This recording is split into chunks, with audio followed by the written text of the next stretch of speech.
মানুষ রং বদলায়, তাই না?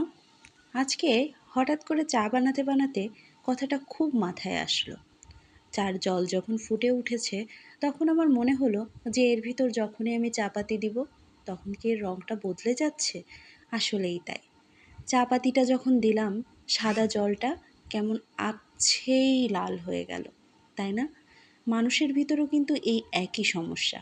মানুষের ভিতর যখন যে রং এসে খেলা করে, যখন নীল আসে তখন তিক্ততা, যখন কালো আসে তখন দুঃখ, যখন লাল আসে তখন অনেক খুশি, তাই না? এই যে এক কাপ লাল চার সাথে যখন আমি নিজের কথাগুলা শেয়ার করতেছি তখন আমার মনে হচ্ছে যে রিফ্রেশ, রাইট? তো মানুষও মনে হয় এভাবেই রং বদলায়। যেভাবে সাদা জল থেকে আমরা লাল চা পেয়ে গেলাম, সেভাবেই মানুষও একটা সাদা মনের মানুষ থাকলেও কিছু কিছু সময়, কিছু কিছু পরিস্থিতি, কিছু কিছু মানুষের ইনফ্লুয়েন্সে তারা বিভিন্ন রঙের রং ধারণ করে, যেটা কিছু কিছু সময় আমাদের জীবনের জন্য অনেক বেশি খারাপ কিছু ডেকে নিয়ে আসে, আবার অনেক সময় ভালো কিছু।